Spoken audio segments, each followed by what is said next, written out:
मैं एक दिन जाके मम्मा बैठे थे रसोई में खाना बना रहे थे और मैं उनके पास चले गया। मैंने बोला मुझे भूख लगी है, मैं खेल के आया हूँ। तो मुझे जिंदगी का फर्स्ट स्लैप पड़ा था उस दिन। Lost your mother, right? Right sir. ये किस समय की सो बात है सर? सर ये मैं था 4 साल का। हम्म। मेरी लाइफ भी आम इंसानों जैसी गुजरी है, आम बच्चों जैसी।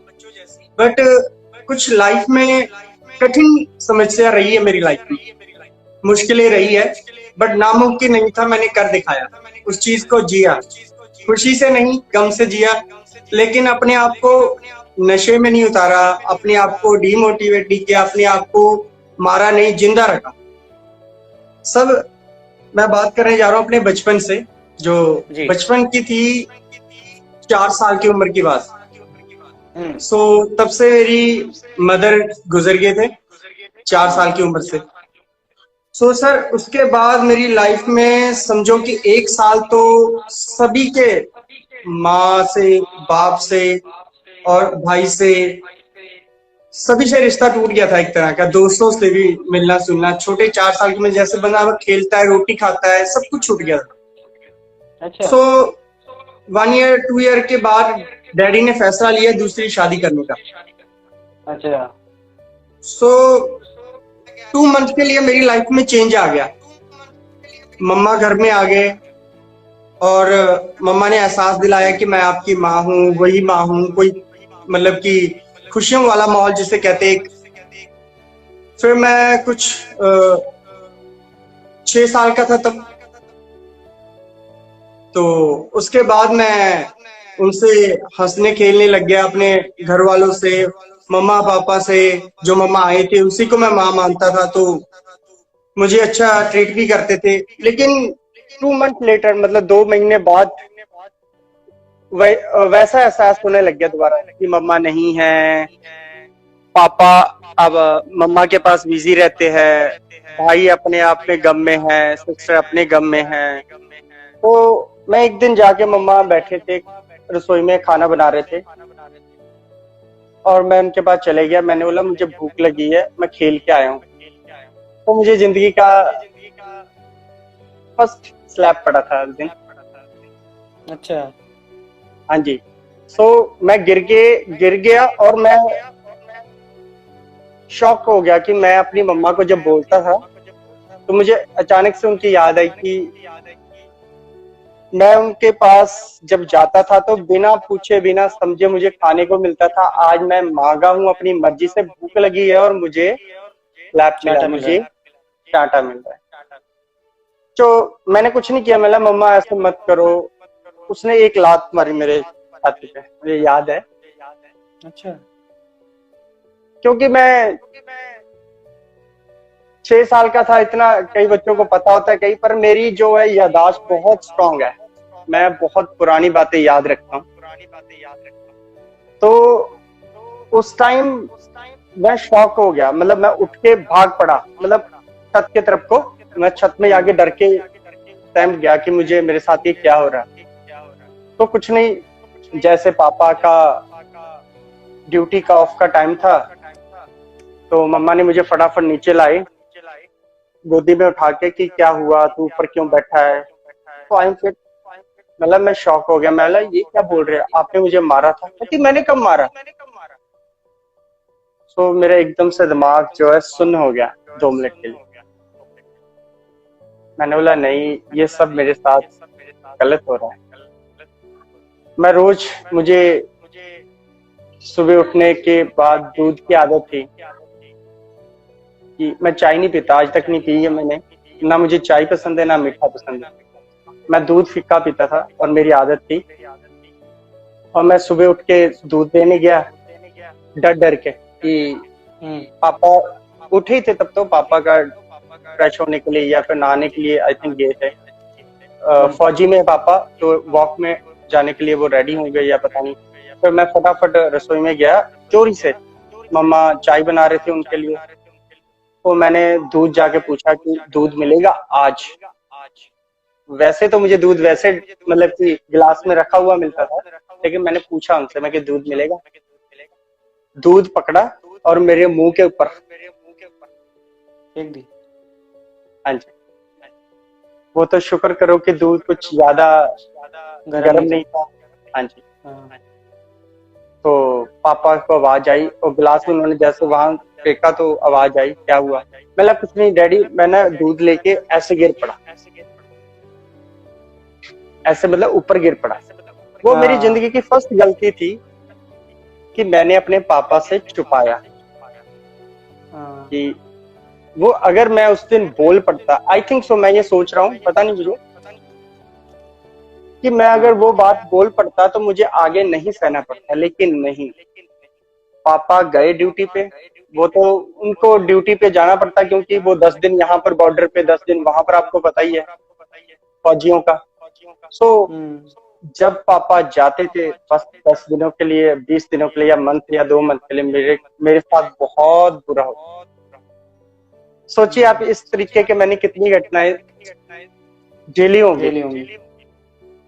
मेरे हाथों में हथकड़ियां डाल के, चैनी डाल के रसोई में काम करके सर्दियों के टाइम पे मुझे अंदर बंद रखते थे। मैं माँ के लिए ऐसा नहीं बोलना चाहता, मैं चाहता हूँ कि लंबी उम्र हो, अब भी चाहता हूँ सच में। और मैं इसलिए बोल रहा हूँ कि छोटे जो बच्चे होते हैं उनकी लाइफ अच्छी होती है, उनको स्कूल टाइम अच्छा होता है, उनके फ्रेंड टाइम अच्छा होता है। मतलब कि मेरी लाइफ में घटनाएं पे घटनाएं आती रही है, यही नहीं, आगे आप सुनिएगा बहुत सी है। और ये तो जस्ट शुरुआत थी, इसलिए क्योंकि मुझे लगता है कि शायद मुझे इस मुकाम तक पहुंचने के लिए ऐसा हुआ, भगवान की तरफ से एक लाठी कहते वो हुआ, बट शुरुआत थी वहां से। मुझे पता है, ये देखिए, ये उनके मारने के निशान है। कट है ये? हाँ जी, कट है। अच्छा। ये तेल डाल दिया था गरम गरम, उन्होंने खाना रसोई पे बना रहे थे, तेल डाल दिया। सो मैंने इतनी सी सही है, फिर मैं एंड टाइम पे वहां से निकलने का सोचा। आप कहते हैं ना कि घर से बच्चे भाग जाते, बिगड़ जाते, और मैंने वो फैसला लिया, मतलब मुझे यहाँ से निकलना होगा। और सर मैं वहां से 4 साल टॉर्चर सह के 10 साल की उम्र में निकल गया। तो पापा को बताया था आपने ये बात, या पापा को बिना पापा, बताए गए? उस टाइम पे कोई फोन इतने होते नहीं थे, मतलब कि उनके पास कभी कभी जो बात हो जाती थी तो उस टाइम पे मैं किसी को नहीं बताना चाहा, और एक आधी बार बताना चाहा तो उन्होंने ऐसा एहसास दिलाया कि मेरी मम्मा जो है जिंदगी की सबसे अच्छी मम्मा है, जो मेरी पहली मम्मी से भी, उससे भी अच्छी है, बेटर है। तो मैंने उनकी बात एक्सेप्ट करी, मैंने उनके लिए कभी बुरा बोला ही नहीं। सो मैं इसलिए बोल रहा हूँ लाइव आपके साथ, या आगे भी बोल सकता हूँ, क्योंकि ऐसा मेरे साथ जैसे हुआ किसी और के साथ होता हो तो वो माँ बाप जो है अलर्ट होते, जो बाप है, जो भाई है, जो बहन है, जो मेरे से स्टेप मॉम के जीते हैं, वो उसके साथ अलर्ट हो जाए और उसको और अच्छा अपने,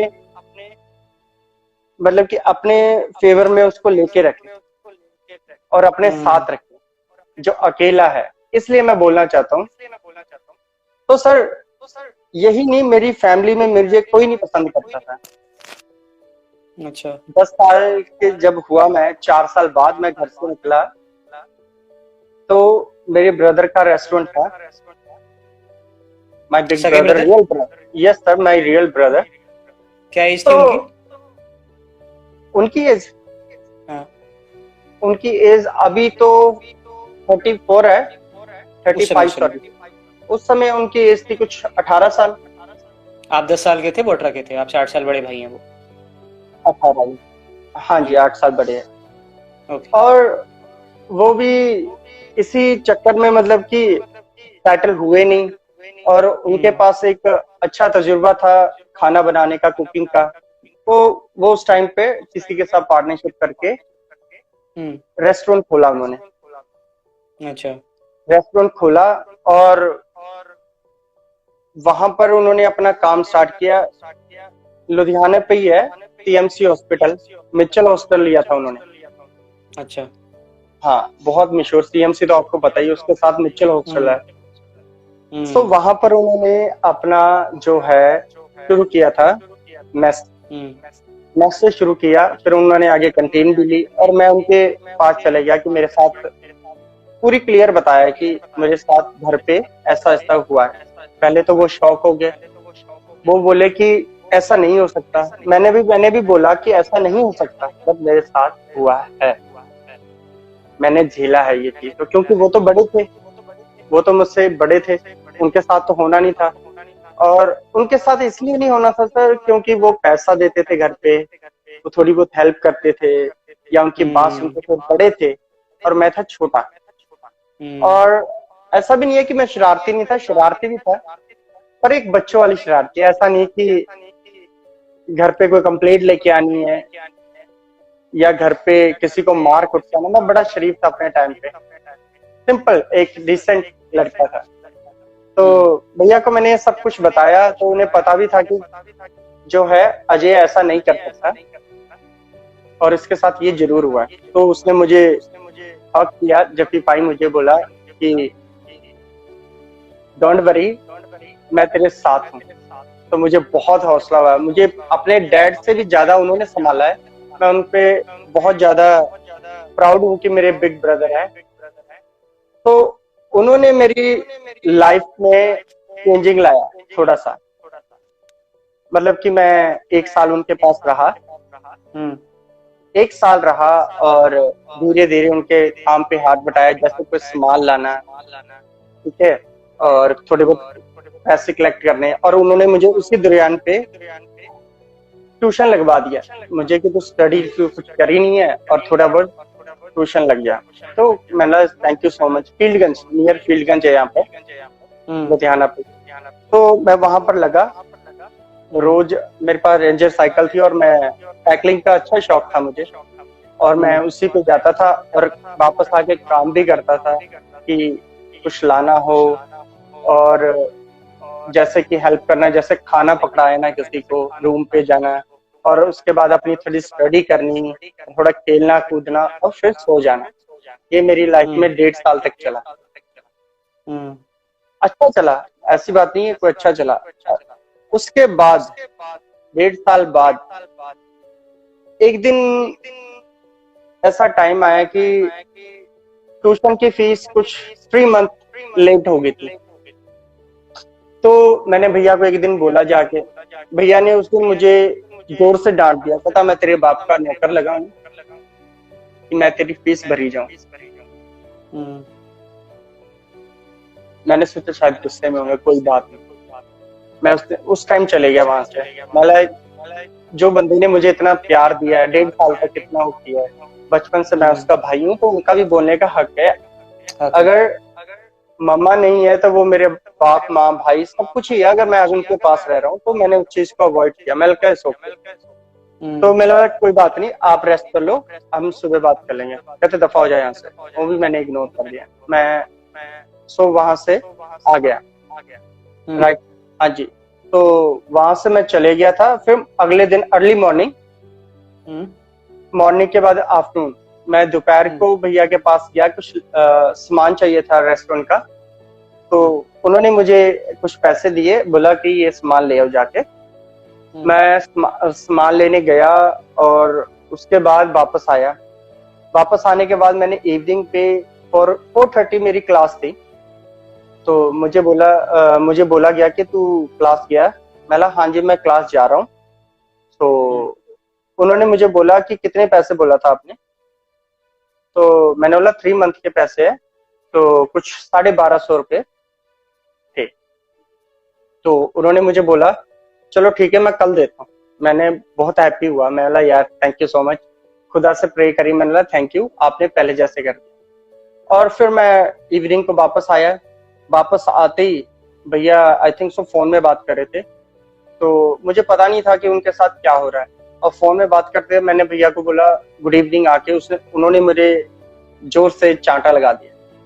मतलब व्हाट्स द प्रॉब्लम। मैंने बोला मैं तो आपको जस्ट गुड इवनिंग बोल रहा हूँ। तो कहते मेरा मूड मत खराब कर, जा यहाँ से। मैं कहा ठीक है भैया।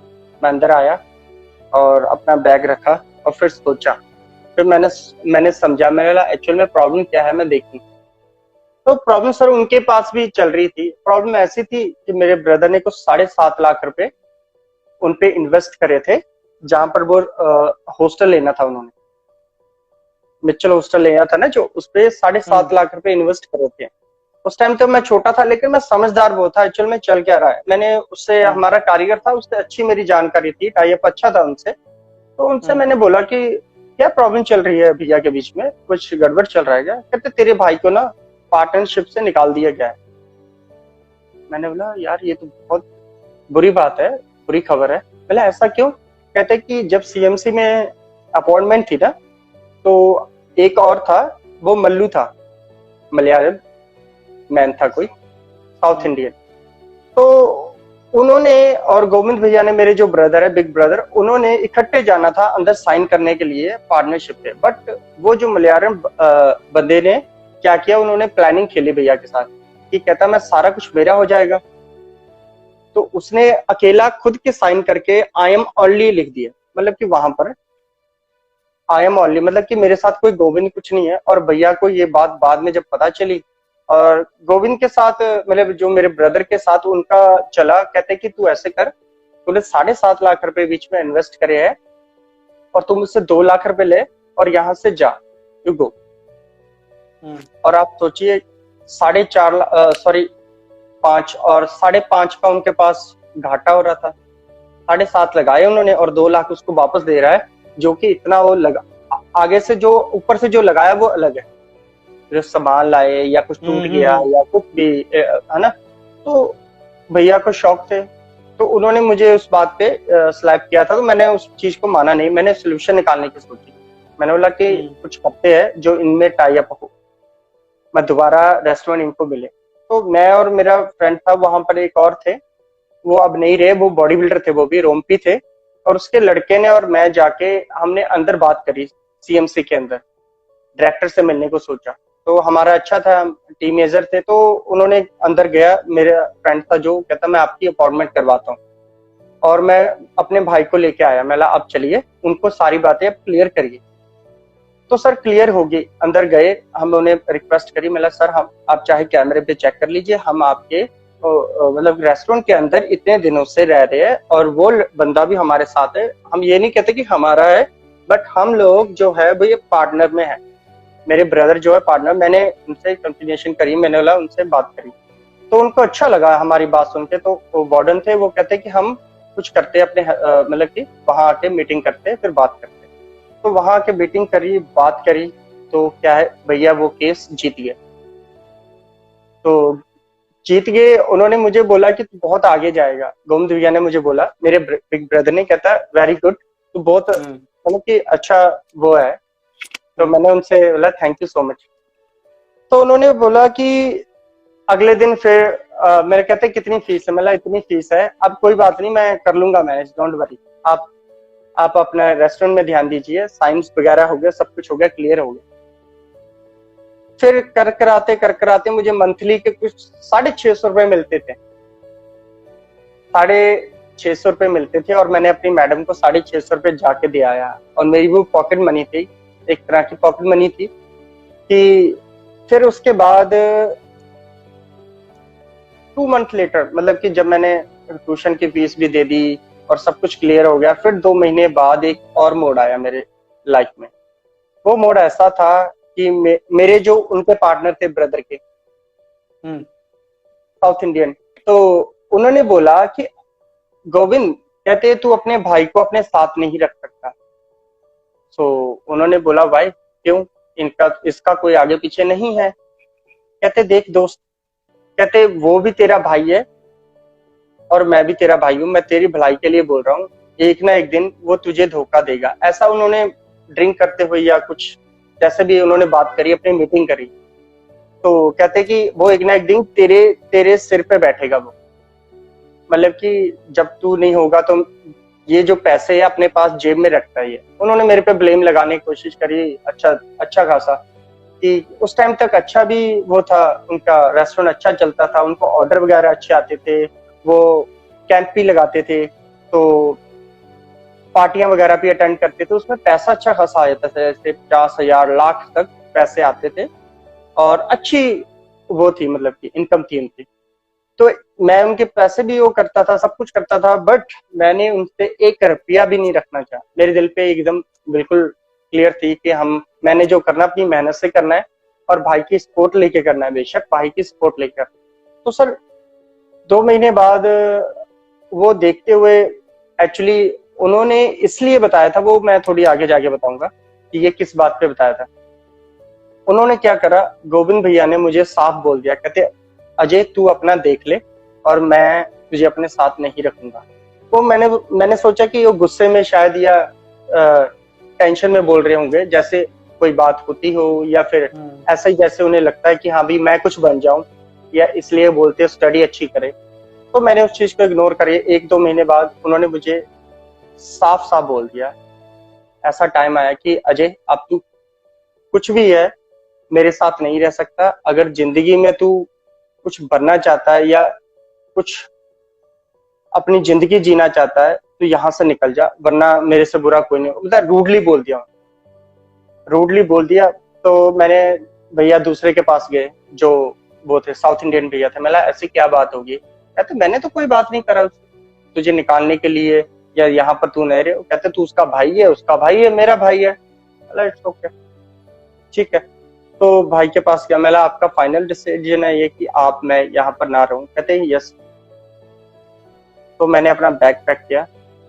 तो मैंने उससे बोला, जब मैं घर से आया था तो मैंने आपको पहले बोला था मेरे घर अब मेरे सिर पे कोई नहीं है, मैं आपके सिवा किसी को नहीं, कहते मैं तुझे नहीं रख सकता,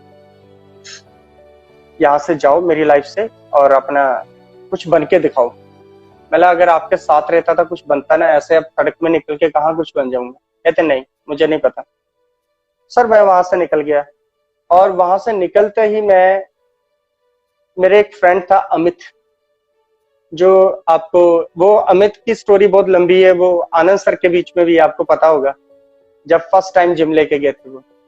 तो वो मुझे मिले इस तरीके से क्योंकि मैं जिम जाता था उनके साथ। जिम जाता था तो मैंने अपनी प्रॉब्लम शेयर करी। तो वो बोलते कि डोंट वरी, एक सेकंड।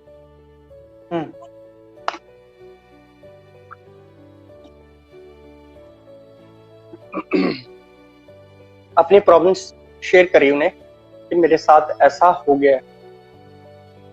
तो उन्होंने बोला अजय लाइफ में जो है ये तो एक छोटी सी बात, बहुत कुछ होगा जब तुझे टाइम टाइम पे ऐसी सिचुएशन आती रहेगी और उसे तुझे हैंडल करना होगा। कहता प्रे कर, मेरे साथ चल और ऐसा सब कुछ हो जाएगा। उन्होंने 2-3 दिन अपने घर रखा सर 2 या 3 दिन हाँ अपने घर रखा। और उसके बाद उनकी, वो भी एक्चुअली नर्सिंग कर रहे थे, तो उनकी चंडीगढ़ शिफ्ट होगी। तो पीछे से मैं उनके पापा के पास, मम्मा के पास, मुझे अच्छा नहीं लगा। मैं एक दिन बैग पैक किया और उनको बोला कि मैं आ रहा हूँ। कहते कहाँ जा रहा हूँ? मैं जिम जा रहा हूँ और मैं आ रहा हूँ उनके घर वालों को। और फिर मैं दोबारा उस घर में गया नहीं। उसके बाद जो है मेरी लाइफ के ऐसे दिन स्टार्ट हुए जो मैं सोच नहीं सकता। वहां से मेरी लाइफ में कठिनाई। मैंने उसके बाद स्टेशन पे रातें गुजारी, कई रातें, एक नहीं कई रातें। लुधियाना स्टेशन पे मेरे पास बकायदा प्रूफ है, और वो बंदे भी वहीं रहते, अभी तक है। अब मैं जाता हूं तो वो लोग बोलते हैं कि यार तू निकल गया इन रास्तों में। सर 10 साल की उम्र से मैं घर से निकला, 14 साल की उम्र से ब्रदर के पास से निकला, मतलब 4 साल वहां रहा। और उस 4 साल में, मतलब कि वो 4 साल में अपनी लाइफ जो है सड़क में, मतलब कि रोड में गुजारी। और उस 4 साल, हाँ जी, 10 दिन मैं स्टेशन पे रहा। उसके बाद मैं एक चाय की दुकान पे काम करे। चाय की दुकान में जैसे चाय दे के आनी है, गिलास धोने हैं। और फिर उसके बाद परोंठों की दुकान में काम करे। रात को स्टेशन में परोंठे चलते हैं, आपको पता ही है, जब टूरिंग वगैरह आते हैं या फिर रात को, तो वहां काम करे। फिर उसके बाद मैंने रिक्शा चलाया। मतलब 1.5-2 साल मैंने वो काम किए, 1.5 साल फिर मैंने रिक्शा चलाया। रिक्शा चलाने के बाद मैंने एक दुकान पे काम करा, मार्शल आर्ट दुकान में, जैसे कि लोहे का सामान होता है ना, कुर्सियां चेयर हम्म वगैरह, जिसको बेड हम्म वगैरह मिलता है, वहां पर काम हम्म। किया। अच्छा। तो तब तक मैं हो गया था कुछ 16, मतलब 16 साल का हो गया था। हम्म 16 साल का हो गया था तो 1 साल मैंने उस दुकान पे काम करा। हम्म और उस वहां पर काम करने के बाद फिर मेरी लाइफ में एक मोड़ 16 साल के बाद बड़ी खतरनाक आया। मैं 3 मंथ काम करे, फिर मेरे माँ बाप और जब भाई ने मुझे बताया कि ऐसे निकल गया, तीनों जने इकट्ठे हो गए, भैया भी, पापा भी और मेरी मम्मा भी, और मुझे फिर घर ले आया गया। वहां से ढूंढ ढांड के कनेक्शन निकल ही सोलह जाता साल है। की उम्र में? जी सर। ओके। फिर मुझे घर लेके गए और मुझे घर जाके बताया कि यहाँ से भागा क्यों था। मैंने बोला वैसे ही शरारती कर रहा था और मैं मम्मी से डर के चले गया था। और पापा ढूंढते रहे थे आपने काफी साल। तब भी बताई नहीं, आपने तब भी ये बात नहीं नहीं बताई बताया, आपने? नहीं बताया मैंने। और फिर मैं 3 मंथ वहां पर रहा और मुझे पता था वही हाल होना। थोड़ा बड़ा हो गया था, अब मुझे मम्मी से थोड़ा डर भी था और नहीं भी था, माँ जैसा था। तो पापा की क्या है, उस टाइम तक थोड़े दिन वो घर पे थे। तो कुछ दिनों बाद ऐसी बात हुई कि जैसे मैं बाहर सामान लेने गया और पापा और मम्मी ने डिसाइड किया कि इसको यहाँ पर अपने घर पे रखते हैं।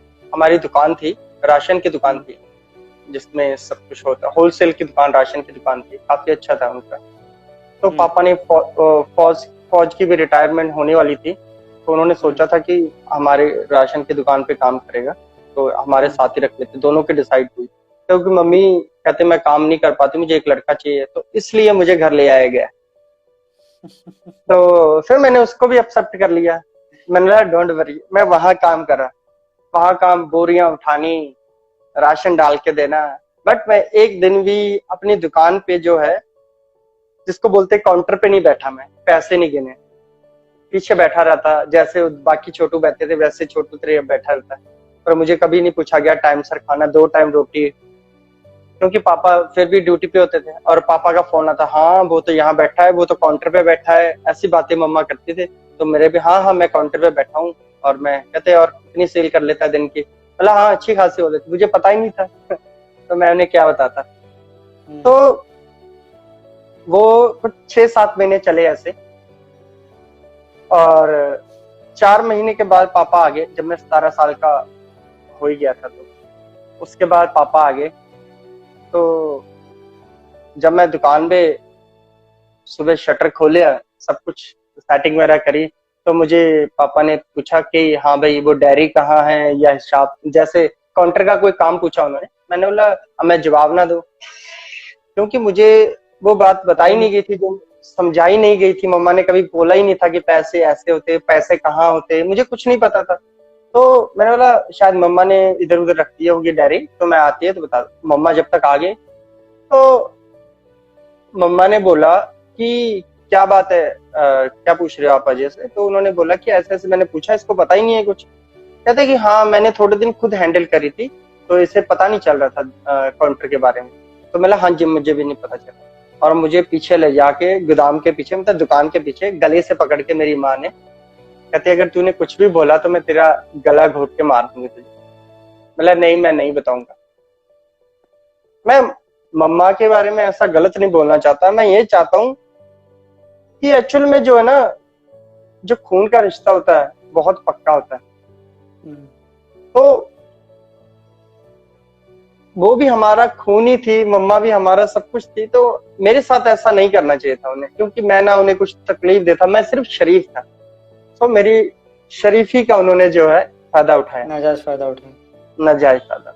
बाकी लोग बोलते थे, मेरी सिस्टर भी बोलती थी और भाई भी बोलता था, तो उनके साथ कोई नहीं बोलता था, क्योंकि वो बराबर का जवाब देते थे, मैं देता नहीं था। तो मैंने कुछ हम्म नहीं बोला। तो फिर मैंने अपने दिमाग में, जब मैं 17 का हुआ, तो मैंने बोला कि नहीं यार अजय, मुझे अपनी लाइफ में कुछ करना है और मुझे यहाँ से दोबारा जाना है। हम्म तो मेरे पास डायरी थी उस टाइम, मैं अपने फोन नंबर डायल किया किसी उससे, अपने मतलब जो पीसीओ पे। हम्म। तो मैंने उनको फोन किया, अपने क्या नाम है, अमित सर को, अच्छा। हाँ। तो उनसे हेलो हाय, कहते अजय तू कैसा है, कहाँ पर है। और मैंने बोला भैया यार मैं बहुत तकलीफ में हूँ। मैं कहते तुझे टेंशन लेने की, चिंता करने की जरूरत ही नहीं है। जब मैं तुझे घर छोड़ के आया था तो तेरे पास कोई फोन नहीं, कुछ नहीं, और मैं तुम्हारे ब्रदर के पास भी गया हूँ, बड़े ब्रदर के साथ, और उन्होंने मिलके और मैंने मिलके ढूंढने का फैसला किया था तुझे, और फिर मेरी ड्यूटी होगी ज्वाइन, और मैं तुझे ढूंढ नहीं पाया। मैं बहुत खुश हूँ तुझसे बात करके, तू मेरे पास वापस आ जा। तो मैंने बोला भैया मेरे पास काम नहीं है, रहने के लिए जगह नहीं है। कहते डोंट वरी, मैं कोई अरेंजमेंट करता हूँ, तू आ जा मेरे पास। जो पीजी टाइप होते हैं, उस टाइम पीजी टाइप होते थे। तो उन्होंने मुझे बोला कि तू आ जा मेरे पास। तो मैंने बोला ठीक है मैं आता हूँ, मैं एक दो दिनों में, आप कहाँ पर मिलो। कहते तू आ जा और तेरे लिए कुछ सरप्राइज है। मैंने ठीक है मैं आऊंगा। तो 17 के बाद मैं 2 मंथ बाद वहां से निकल गया, वैसे ही चुपचाप अपने घर से दोबारा। तो बाद में पता चला मुझे पीछे से कि मेरे पीछे से ब्लेम लगाया गया कि मैं 50,000 रुपये लेके घर से भाग गया। मम्मी ने पापा को, और पापा को गुस्सा चढ़ा, और पापा ने उसी जगह पे आए दोबारा ढूंढने के लिए कि वहां पर काम करा होगा। फिर नहीं, मैं वहां पर काम नहीं कर रहा था। फिर गोविंद के पास गए, बड़े भैया के पास। बड़े भैया ने कहा अमित के साथ रहता है, ऐसा लड़का है वहां पर। तो पापा वहां पर पहुंचे, और मैं किसी के साथ पार्टनरशिप पे रूम पे रहता था। 18 का हो गया था मैं। 1 साल तक मैंने रूम पे रहता था उसके, और कुछ काम वगैरह नहीं करता था, कुछ नहीं। और अमित भैया जो है मुझे थोड़ा बहुत पैसा देते थे, और मैं उन्हें बताता होता था कि मैं आपको रिटर्न दे दूंगा, किसी ना किसी दिन दूंगा। तो थोड़ी बहुत जैसे 200-400 थे, उस तरीके से मैं अपना मतलब लंच डिनर ब्रेकफास्ट वगैरह एक टाइम जो खा लेता था, और उसी रूम में रहता था किसी के साथ। तो पापा आए वहां पर, कहते तू वहां से भागा क्यों घर से। बोला पापा आपको मैं बात तो बताना चाहता था। पापा ने बिना सोचे समझे मुझे मारना पीटना चालू कर दिया बुरी तरीके से, और मेरे सिर पे भी चोट लगी है, जो अभी तक वो वहां पर कोई चेयर थी, लोहे की चेयर थी, और मेरे पीछे चेयर लग गई थी और खून निकल गया था। उसके बावजूद भी पिताजी ने मुझे बुरी तरह पीटा। किस लिए? कहते तू 50,000 रुपये लेके घर से भागा है। और सभी लोग शॉक हो गए वहां पर, जो जिनके साथ में रहता था, क्योंकि उनके पैसे भी बाहर पड़े होते थे, कभी गैप नहीं हुए। और उन्होंने बताया भी, कहते अंकल जी हमारे तो कभी पैसे गैप नहीं हुए, ये यहाँ पर रहता है जो बंदा इसको रख के गया है, बड़ा नाइस है ये लड़का। तो पापा ने नहीं माना, कहते नहीं 50,000 रुपये। मेरा बैग फोल्ड सब कुछ चेक किया, कुछ भी रुपये नहीं मिले। तो मेरे खून, मैं तो ऐसे पकड़ के बैठा हुआ सुन था, मतलब कि शॉक था मैं फिर उन्होंने पट्टी पुट्टी मेरी करवाई दोस्तों ने। कहते अब तू आज के बाद घर मत आना। मेरे पिताजी ने मुझे बोल दिया कि तू घर नहीं आएगा। मैं कहा ठीक है नहीं आऊंगा। और जाने का फायदा भी क्या था, जब मैं बात बताने लगा उन्हें अपने दिल की कि मेरे साथ ऐसा ऐसा हुआ है, भैया ने तो चलो सुन भी ली थी, उनका कोई कसूर नहीं ना, आज इन्होंने तो सुनी भी नहीं। तो मैं वहां पर रो के सब कुछ, जो दूसरे थे, एक और जिसके साथ मैं रहता था, उन्होंने मुझे चुप कराया। उन्होंने मुझे बोला डोंट वरी, चिंता मत कर। कहते ऐसे माँ बाप से अच्छा है तो मरना। मैंने उनको बोला नहीं भाई, मेरे माँ बाप बहुत अच्छे हैं, वो उनके साथ ऐसा कुछ भी ना, उनकी मेरे ऊपर आ जाए। वो कहते यार तू कितना अच्छा है और तेरे माँ बाप ऐसे हैं। तो कहते हैं डोंट वरी, तू जो अपना पैशन कर, जो अपना काम है, जो तेरा पैशन है वो कर, और तू एक ना एक दिन बहुत तरक्की करेगा। तो फिर मैं अमित के साथ जिम जाता था, वो उनकी यहीं पर दोबारा जॉब की हो गई थी सेटिंग, और मैं उनके साथ जिम जाता था। जिम जाते जाते फिर मुझे जो सरप्राइज है वो मुझे मिले मेरे बड़े भैया आनंद, जो मेरी लाइफ में सबसे अच्छे दिन।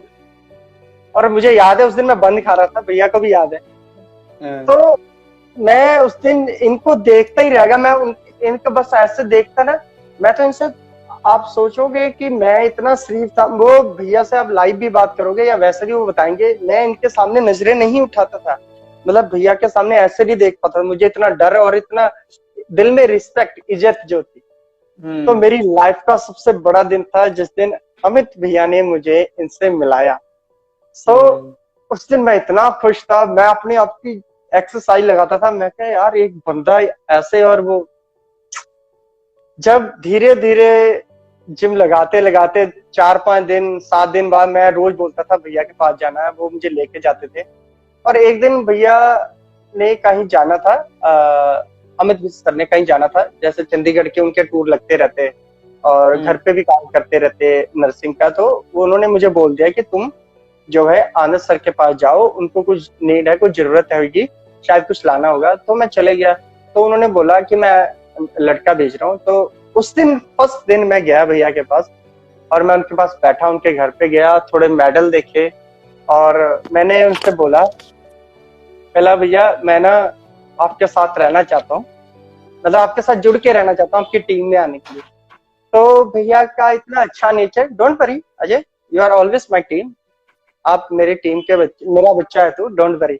और मैं इतना प्राउड फील किया ना, मैं छाती चौड़ी करके चलता था कि हाँ भाई मेरे जैसा बंदा नहीं है कि मेरे साथ इतनी बड़ी बिग मोटिवेशन और लाइफ के अचीवमेंट। उन्होंने उस टाइम मिस्टर पंजाब कुछ जीत चुके थे 3 या 4 बार, वैसे तो 11 बार है, बट 3 या 4 बार पंजाब बन चुके थे। और मैं उस टाइम पे पंजाब का बहुत क्रेज होता था, लुधियाना पंजाब का बहुत क्रेज था, क्योंकि उस इंडिया तो फिर बाद में शुरू हुई, दौड़ शुरू हुई करने की। तो उस टाइम पंजाब का बहुत क्रेज था। तो भैया लगातार 3-4 बार बन चुके थे, मुझे उनके साथ जाना, उनकी व्हीलचेयर पकड़ना, उस टाइम मैं भैया को उठाता नहीं था। और वो लाइफ के मेरे मतलब मोटिवेशन वाले दिन थे, जो मुझे शक्ति मिल रही थी, जो मेरी कहते हैं ना जैसे हनुमान जी को तपस्या के लिए वो होता है, मतलब कि हाँ भाई अब वो करनी है तो उसे मिलेगी, वो चीज थी मेरे अंदर। तो मैंने भैया का हर टाइम देखता था, पूछता था, लड़कों को बताते थे बैठा के, मैं ऐसे बैठ के सुनता था कि क्या करना है, बॉडी को कैसे करना है, अपने आप को क्या खाना चाहिए, आपको कैसे बचाना चाहिए, ठीक है। तो मैं सब कुछ ही उनकी पूरी की पूरी ज्ञान जो है अपने अंदर समाना चाहता था। तो उस टाइम से और मेरी लाइफ में एक और खुशी का दिन आ गया, जिंदगी की फर्स्ट दिन मैं, मुझे मिला था कौन सी का, हाँ 12 नंबर, हाँ अपने फील्डगंज पे जिम था, वहां पर मुझे कोचिंग मिलेगी। अच्छा। हाँ जी, फर्स्ट टाइम मुझे कोचिंग मिल गई बिना सोचे समझे। मुझे अमित सर ने बोला कि तेरे लिए जॉब, वो वहां जिम जाते थे, उन्होंने बोला तेरे लिए यहाँ पर जॉब अप्लाई है, तू कर सकता है। मैं उस जिम में कोचिंग थोड़ी दे सकता हूँ, वहां तो मैं वर्कआउट लगाता हूँ। तो बोले कि इसको किसको कोच बना दिया, कहते नहीं तू कर सकता है। फिर मैंने भैया को पूछा, भैया कहते डोंट वरी तू कर सकता है। जब भैया ने बोला, दोनों भैया ने, उन्होंने बोला स्पोर्ट है मेरे पास, मैं कर लूंगा, मैं बोला यस मैं कर लूंगा। तो उस जिम में मुझे 19.5 साल का हो गया था मैं, उस जिम में मुझे 1250 रुपए, 1550 रुपए मुझे मंथली मिलते। तो सर 12, जब मैं 1550 रुपए मुझे मिलते थे, तो उनमें से मैं अपनी डाइट भी निकालता था और रूम के 600 रुपए भी देता था। 600 रुपए रूम के दे के बाद उसके पास मेरे पास 950 रुपए बचते थे। 950 रुपए में हमने डाइट भी खानी है, मिलके जिम भी लगाना है, और लगाते लगाते बहुत तगड़ा हो गया था मैं। किसी टाइम पे मैं बहुत पतला था, मतलब 55 केजी मेरा वेट था, और फिर मैं 90 अबव हो गया, 90 अबव हो गया। फिर उसके बाद 90 अबव के बाद फिर मैं और तगड़ा होने लग गया धीरे धीरे। फिर भैया ने मुझे बोला नहीं ये फैट गलत है, आप एक अच्छा फैट अपने अंदर रखो, मतलब कि मसल फैट हो आपके अंदर, वो अच्छी बात है, लेकिन कद्दू फैट नहीं चाहिए। तो फिर मैंने अपने शरीर के ऊपर क्या कहते हैं और ज्यादा मेहनत करनी शुरू कर दी, और धीरे धीरे मुझे रास्ते मिलने लगे। वहां से मेरी फैन फॉलोइंग बढ़ने लगी कि हाँ भाई ये कोच अच्छे हैं, सिखाते हैं, सिर पे खड़े रहते हैं, जैसे टीचर होना चाहिए वैसा है। वहां से मेरा नाम बनने लग गया। नाम बनते बनते 2-3 साल वहां पर करे, 2-3 साल किसी और जिम में करे, ऐसे करते करते जो है मुझे एक सरकारी जॉब मिल गई आगे ना। उसके बाद सर मुझे अचीवमेंट मिली जब मैं 2012 के बाद 13, 14, 15 ये उस एक जिम में था मैं। एक और जिम है, वहां पर था मैं 5-6 साल। वहां पर मुझे 5,500 रुपए तनख्वाह मिलती रही काफी टाइम। तो 14.5-15 के बाद मैं वहां से हट गया। फिर मुझे सरकारी जॉब, अब जहां मैं काम करता हूँ, अब मुझे 4-4.5-5 साल वहां पर हो गए, और अच्छी जॉब है मेरी, अच्छी जॉब है, और पैसा कट कुट के आता है मेरे।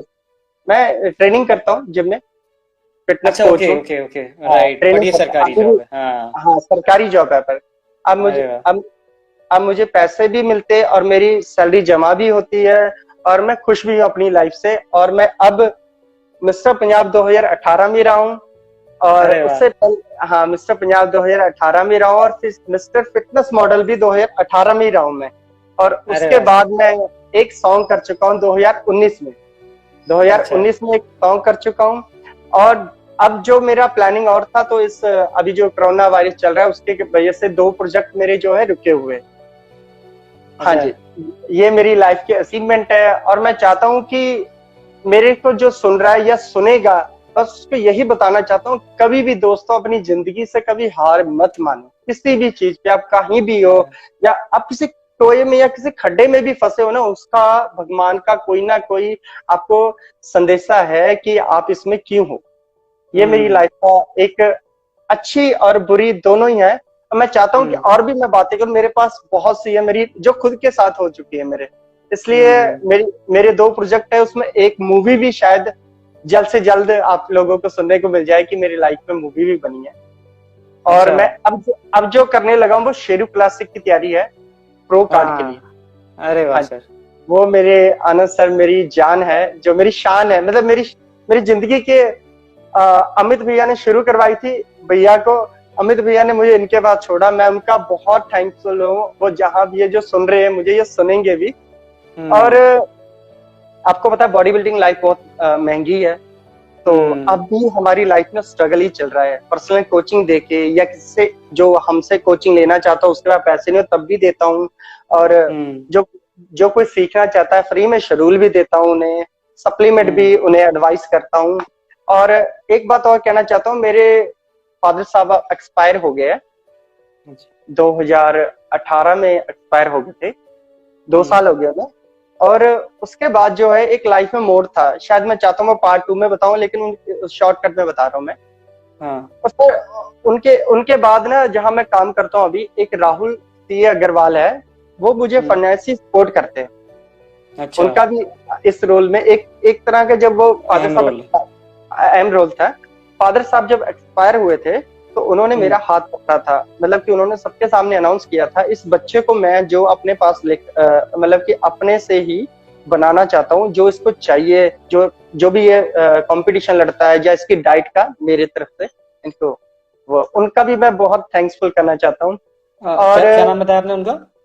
राहुल अग्रवाल सीए है, वकील राहुल है अग्रवाल बहुत। साहब। हाँ, अच्छा। Rahul Agarwal, thanks to so much है क्या वो मेरी क्या लाइफ बात है का। राहुल साहब, थैंक थैंक हाँ यू सो जी, मच, आपने सपोर्ट किया, मतलब आज सर बहुत जो ज्यादा। भी कुछ कर पा रहे हैं आपका बहुत बड़ा सपोर्ट है उसमें, थैंक यू। हाँ जी, ये 3 से 4 क्या लोग बात। मेरी लाइफ में जो है, मतलब एक बहुत बड़ी बिगेस्ट मोटिवेशन है। और इनके लिए मैं कभी भी कुछ भी मौका मिलेगा तो दिल और जान से हाजिर हूँ। और मैं हमेशा, मेरी एक ख्वाहिश है कि मेरा जो एक्टर है वो है आनंद आर्नोल्ड, जो मेरे ड्रीम है वो आनंद आर्नोल्ड, जो उनसे सीखा हूँ सब कुछ मेरे लिए वो है। एक मेरी वो, हम्म। तो चाहे मैं उनके साथ ही रहता हूँ अभी भी, मैं उनके साथ हम्म। जब मुझे मौका मिले जब भी, बट मैं एक दिल की ख्वाहिश होती है, जो वो है मेरे हीरो है। मैं आज तक, मेरा कोई फेवरेट हीरो नहीं है, वही मेरे हीरो हम्म। है। और अरे मैं वाह सर। चाहता हूँ कि उनके जैसे अगर बन सकते हैं तो लाइफ में कुछ भी कोई भी कर सकता है, और मैं भी उन्हीं से ही बना हूँ। अरे वाह सर, आप और बिल्कुल बहुत बड़े रोल मॉडल हैं वो, मतलब मैं भी उनकी हाँ जर्नी जी, जानने के बाद उनका मुरीद हो गया, फैन हो गया उनका। बिल्कुल बिल्कुल सभी लोगों से। और ठीक है। मैं सर आपसे भी thank you so thank you much so sir. Much. अरे। जय